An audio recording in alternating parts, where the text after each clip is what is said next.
नमस्कार दोस्तों, मैं पुष्पेंद्र कुमार आप सभी का अपने YouTube चैनल में स्वागत करता हूं। दोस्तों, ये जो वीडियो है इसमें हम बात करेंगे गिरीश कर्नाड की बायोग्राफी के बारे में। और ये ना इसमें एक शॉर्ट बायोग्राफी मैंने उसको मेंशन किया है, उसके कुछ इंपॉर्टेंट पॉइंट्स लिखे हैं मैंने। और इसके बाद में जो एक हमारा LT ग्रेड में एक इनका प्ले प्रेस्क्राइब्ड है जिसका नाम है हाइवदना, हम उसको भी डिटेल में डिस्कस करेंगे, राइट। तो यहाँ पे इनकी बायो से मुझे ज़्यादा इंपॉर्टेंट पॉइंट्स नहीं मिले हैं, ठीक है। तो यहाँ पे जो इंपॉर्टेंट पॉइंट्स हम उनको डिस्कस करेंगे और उसके बाद में जो इनका प्रेस्क्राइब्ड प्ले है उसके पॉइंट्स मैंने बहुत अच्छे से लिखे हैं और वहीं से हमारे क्वेश्चंस बनेंगे। तो देखो, सबसे पहले हमें जानना है भाई गिरीश रघुनाथ कर्नाड, ठीक है। तो इनका जो जन्म होता है बिफोर बोर्न, जन्म कब होता है इनका 19 मई 1938 को। कहाँ होता है? इन मैथेरन, ठीक है। अब 1938 से भाई आपको दो चीज़ें याद रखनी है। आपको याद होगा एक इंडियन राइटर हैं इंग्लिश लिटरेचर में जिनका नाम है राजा राव, ठीक है। राजा राव का एक वेल नोन वर्क है जिसका नाम है कांथापुरा, राइट। तो कांथापुरा भाई 1938 में ही पब्लिश होता है, राइट। अच्छा, एक चीज़ एक पॉइंट और याद रखेंगे, मुझे याद आ गया। देखो 1938 में जो नोबेल प्राइज़ मिला है वो किसको मिला है? तो वो मिला है भाई पर्ल एस बक को। किसको मिला है? पर्ल एस बक को। तो ये ना मैं कुछ चीज़ें हैं जो आपको बता रहा हूँ, आप उनको सुनेंगे, आप उनको अपने डायरी में नोट कर लेंगे, राइट। मुझे तो ये ऑलरेडी आती हैं तो इसलिए मैं इनको लिखता नहीं हूँ। जो चीज़ें मुझे आती है तो उनको लिखने का मतलब नहीं है, हाँ जो नहीं आती हैं उनको लिखना हमें चाहिए। इनकी डेथ कब होती है? तो भाई डेथ होती है 10 जून को 2019 में। कहाँ होती है? इन बेंगलुरु। इनके फादर का नाम था राव साहेब, ठीक है, डॉक्टर कर्नाड। राव साहेब डॉक्टर कर्नाड। इनकी मदर का नाम था कृष्णाबाई मानकी कैरा, मानकी करा, कृष्णाबाई मानकी करा। और इनकी जो स्पाउस थी उनका नाम था सरस्वती ज्ञानपति, ठीक है, सरस्वती ज्ञानपति, GANAPATHY। अच्छा, अब इनके ना कुछ हम देखते हैं इंपॉर्टेंट अवार्ड्स। देखिए अवार्ड्स देखते हैं। 1974 में इनको पद्मश्री मिला था, ये हमें याद रखना इंपॉर्टेंट है। 1992 में इनको पद्म भूषण मिला है। 1992 में पद्म भूषण मिला है इनको। और 1992 में ही इनको मिला है कन्नड़ साहित्य अकेडमी अवार्ड। ये ऐसे शॉर्ट में लिखा है मैंने, साहित्य अकेडमी अवार्ड। 1994 में इनको एक अवार्ड मिला है, साहित्य अकेडमी अवार्ड फॉर ताले डंडा। तो भाई देखो, ताले डंडा इनका एक प्ले है और याद रखेंगे उसका इंग्लिश टाइटल क्या है? तो भाई डेथ बाय बिहेडिंग, ठीक है, डेथ बाय बिहेडिंग, ये भी हमें याद रखना है।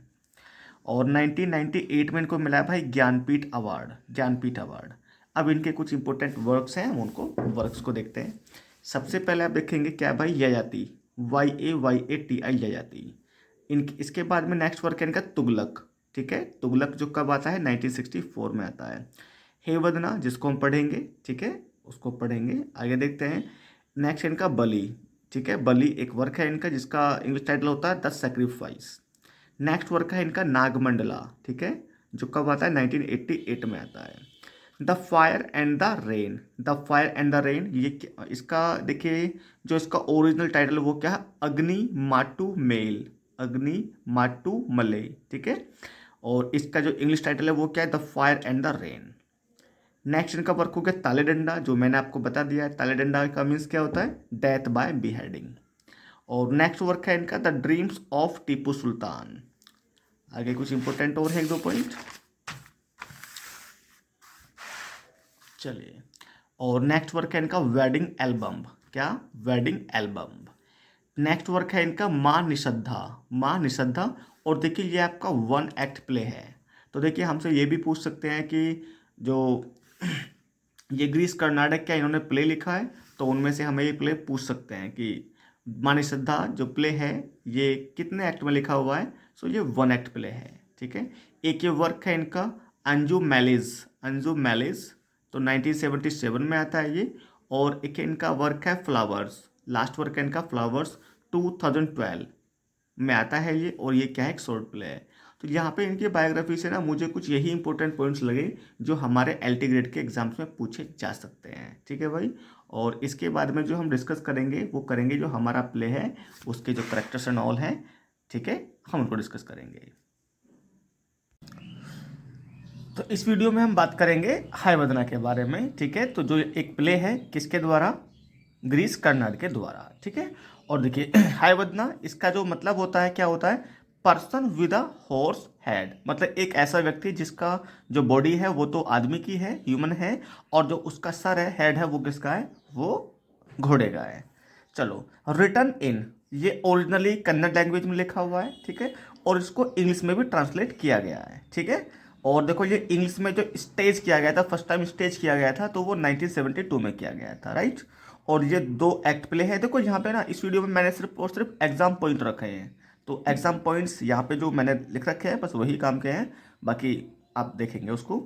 तो ये 2 एक्ट में प्ले लिखा हुआ है। और देखो ये इंस्पायर्ड बाय, ये जो प्ले है किससे इंस्पायर्ड था, तो थॉमस मन का एक नोवेला था जिसका नाम था the transposed heads, the transpose heads. तो ये नोवेला किसके द्वारा है, थॉमस मन से, ठीक है। थॉमस मन का नोवेला है, वहाँ से ये इंस्पायर्ड है।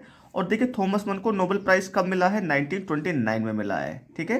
1930 में किसको मिला है, सिंक्लेयर लेविस को मिला है, ठीक है। 1923 में किसको मिला है, W. ईट्स को मिला है। 1948 में किसको मिला है, T.S. इलियट को मिला है, ठीक है। 1946 में किसको मिला है, हरमन हीस को मिला है। 1907 में किसको मिला है, रुडयार्ड किपलिंग को मिला है। 1913 में किसको मिला है, R.N. टैगोर को मिला है। 1901 में किसको मिला है, तो भाई वो मिला है आपका सुल्ली प्रद्योम को। और 1901 से ही नोबेल प्राइज मिलने की शुरुआत हुई थी।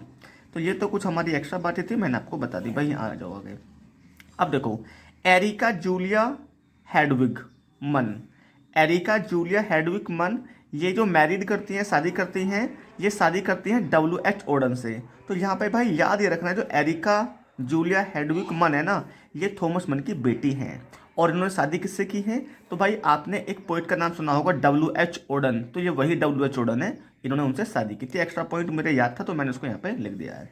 अब देखो यहाँ पे नोट, मन गोड, थॉमस मन का जो वर्क है ना, थॉमस मन का जो वर्क है ये द ट्रांसपोर्ट हेड्स, तो ये कहाँ से इंस्पायर था, man got inspiration from old Sanskrit collection of stories. तो इन्होंने जो इस वर्क को लिखा था ना, ये वाला वर्क, ये कहाँ से इंस्पायर्ड होकर लिखा था, तो देखो यहाँ से इनको आइडिया मिला था old Sanskrit collection of stories, तो भाई उसका नाम था कथा सरित सागर। मतलब सिंपल शब्दों में ये समझो भाई, देखो कथा सरित सागर से इंस्पायर होकर लिखा थॉमस मन ने, क्या लिखा, ट्रांसपोर्ट हेड्स लिखा। ट्रांसपोर्ट हेड्स से इंस्पायर होकर के ग्रीस कर्नाड ने क्या लिखा, हेवदना लिखा, ये याद रखो अब आप। चलो आगे देखते हैं भाई, आगे क्या है इसमें, ठीक है। इसमें कैरेक्टर देखते हैं, तो भाई देखो इसमें कैरेक्टर है भागवत, ठीक है। तो वो क्या है, हमारा नरेटर है और कमेंटेटर है, लीडर ऑफ द कोरस। हाइवदना है, ये मैन विद हॉर्स हेड, ये वही व्यक्ति है जिसका जो बॉडी तो इंसान की है और जो शरीर है वो हॉर्स का है। काली, काली गोडेस है इसमें, ठीक है। देवदत्ता कौन है भाई, देवदत्ता ये सन ऑफ विद्यासागर, इसके फादर का नाम विद्यासागर है। और ये माइंड एंड सोल, मतलब ये जाना जाता है माइंड एंड सोल के लिए, राइट। चलिए, और यहाँ पे भाई ये शायद कुछ बेचने वाला आ गया, 1 मिनट स्टॉप करनी पड़ेगी, नहीं गया। तो देवदत्ता ये ब्राह्मण है, राइट। कपिला की बात करते हैं, तो भाई कपिला ये आयरन स्मिथ का बेटा है। 1 मिनट भाई, ओके। कपिला ये आयरन स्मिथ यानी कि लोहार का बेटा है, और इसके फादर का नाम है लोहिता, ठीक है। और देखिए Kapila he is known for his body, वो अपनी बॉडी के लिए जाना जाता है, उसकी बॉडी बहुत मस्कुलर है।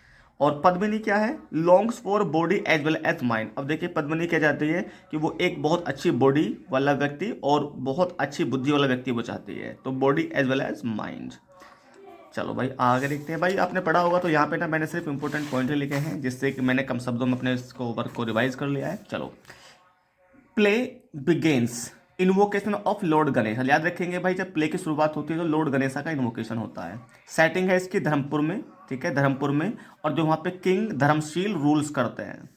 The princess of Karnataka chooses white stallion of prince of Araby both married. देखो उनको ना देखने के लिए काफ़ी दूर से लोग आते हैं, देखो अफ्रीका से भी आते हैं, चाइना से भी आते हैं, पर्शिया से भी आते हैं, और अराबी से भी आते हैं, वहाँ के प्रिंस इनको देखने के लिए आते हैं। लेकिन वो क्या होता है भाई, जो प्रिंस ऑफ अराबे है ना, प्रिंस ऑफ अराबे, वो अपने वाइट घोड़े पर बैठ करके आते हैं इस राजकुमारी को देखने के लिए, ठीक है।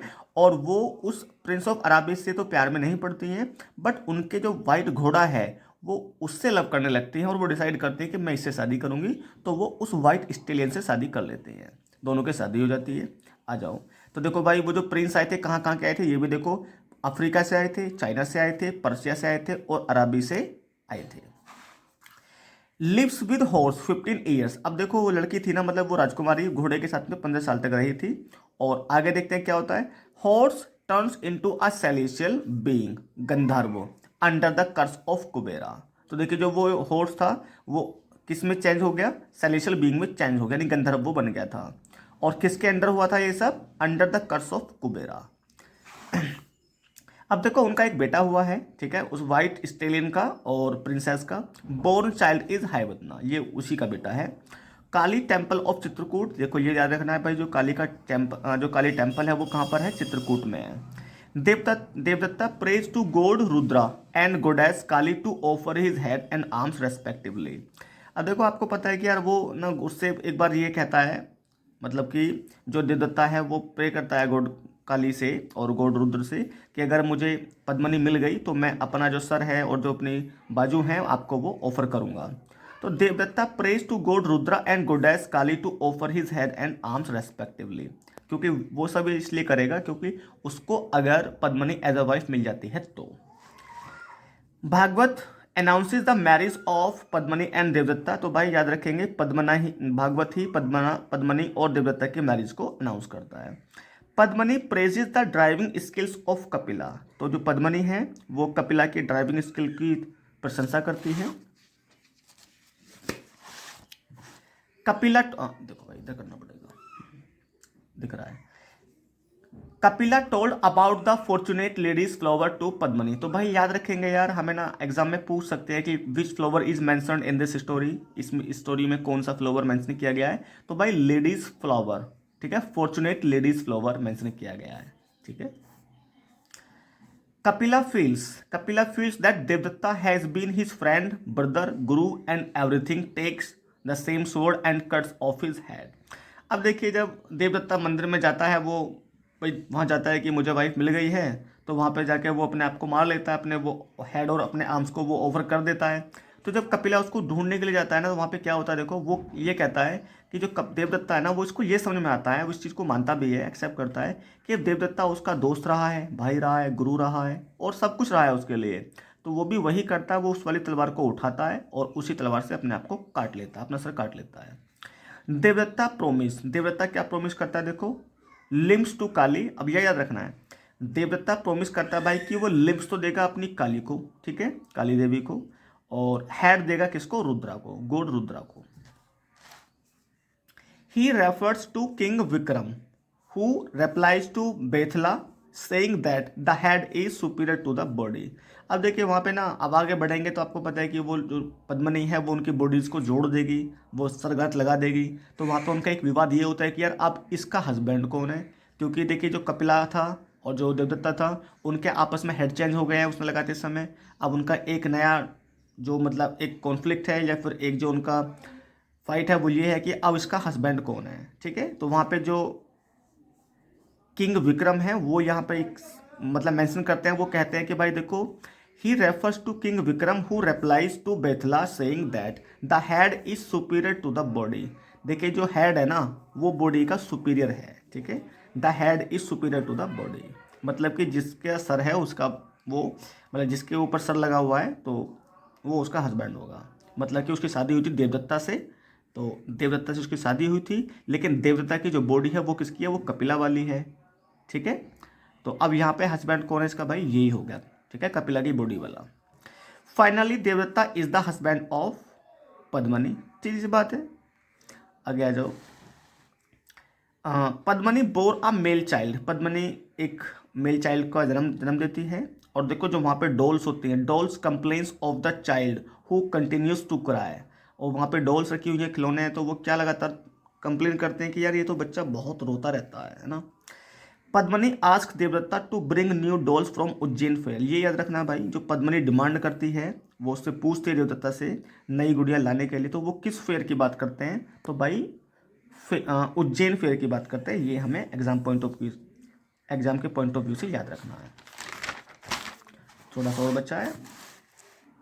चलो, Padmini give child to hunters and tell them that child belongs to Kapila. अब पद्मनी वो बच्चे को किसको दे देती है? हंटर्स को दे देती है। She declares that she will become sati with Devata and Kapila.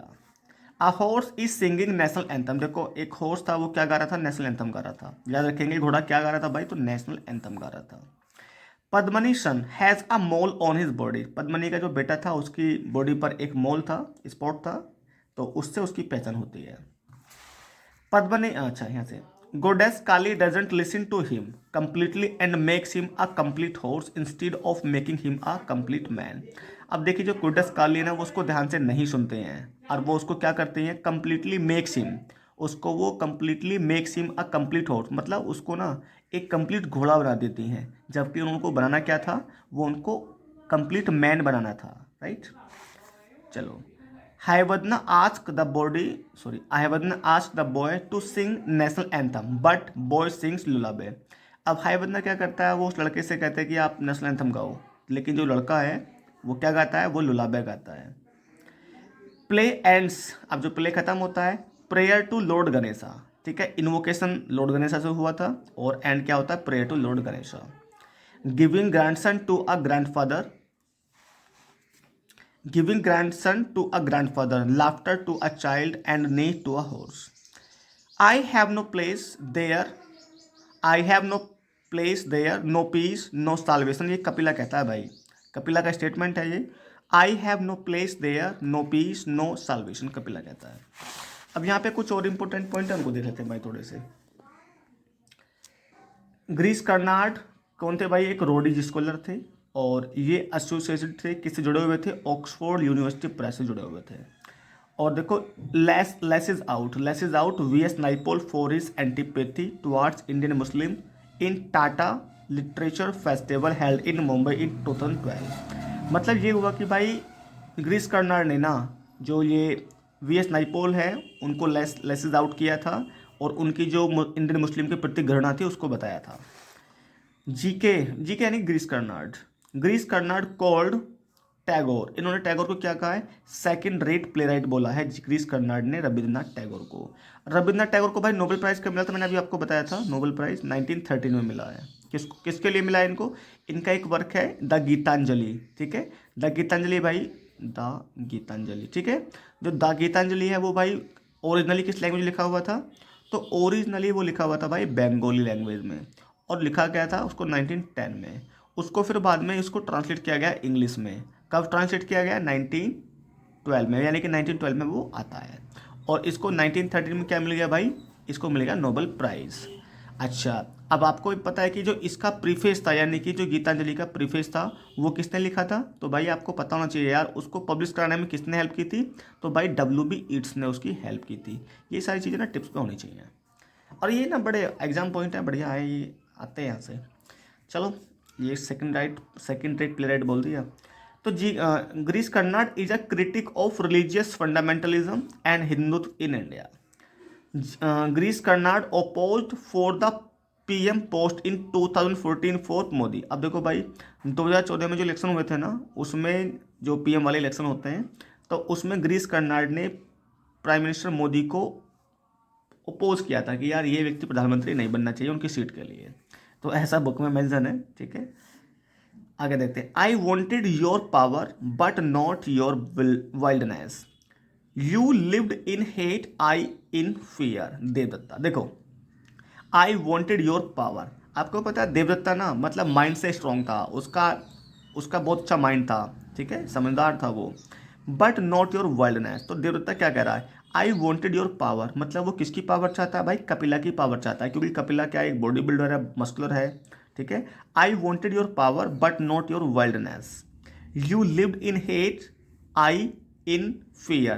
क्योंकि देखो, वो कह रहा है कि यू लिव्ड इन हेट, क्योंकि वो हमेशा नफरत में रहा है, क्योंकि वो भी चाह रहा था कि पद्मनी से उसकी शादी हो, लेकिन पद्मनी उसको चूज करती है। तो देवदत्ता का स्टेटमेंट है ये। सी became my guru in the poetry of love. देखो, she became my guru in the poetry of love, but what is the use of these hands and this head if I am not to have her? I swear if I ever get her as my wife, I will sacrifice my 2 arms to the goddess Kali. Devata का statement है। मैंने इसको पहले बताया था, क्योंकि देखो वहाँ टेम्पल पे जाता है तो वहाँ पे जाके ना अपने आप को वो काट लेता है, अपना सर काट लेता है, अपनी बाजू काट लेता है। तो जो वो आर्म्स है, लिम्स है, वो किसको ऑफर करता है? गॉडेस काली को। अपना हेड किसको ऑफर करता है? तो गॉड रुद्रा को। तो ये स्टेटमेंट किसका भाई? देवता का है। She became my guru in the poetry of love. What is the use of those hands, these hands and this head if I am not to have her? I swear if I ever get her as my wife, I will sacrifice my 2 arms to the goddess Kali. तो दोस्तों I hope ये जो video है, अच्छा एक और point बताया गया है, don't cry you, don't cry you are nice when you laugh. तो भाई देखो ये किसने किसको कहा है? ये भी स्टेटमेंट है। Don't cry you are nice when you laugh. तो ये बॉय कहता है बॉय से, मतलब बॉय कहता है हैवदना को, लड़का कहता है हैवदना को, यार जब तुम रो मत, जब तुम हंसते हो ना तो अच्छे लगते हो। तो लड़का कहता है हैवदना को। तो भाई ये इस वीडियो में मैंने अपना रिवीजन किया था, इस प्ले को लेकर के अच्छे से रिवाइज किया मैंने। तो मैंने सोचा कुछ एग्जाम पॉइंट्स हैं कम शब्दों में लिख करके या मैं आपको भी डिलीवर कर सकता हूँ, तो भाई मैंने वही किया है। अब अगर आपके लिए वीडियो अच्छी हो, सूटेबल हो, फ़ायदेमंद हो, तो भाई इसको आप बाकी लोगों के बीच में ज़रूर शेयर करें एक बार यार, जिससे हमारे बारे में भी लोगों को पता लगे। और देखो यार सीधी सी बात है, मैंने तो अपना रिवीजन किया ही है, और आप मेरे साथ जुड़ करके आप भी अपना रिवीजन कर सकते हैं। धन्यवाद।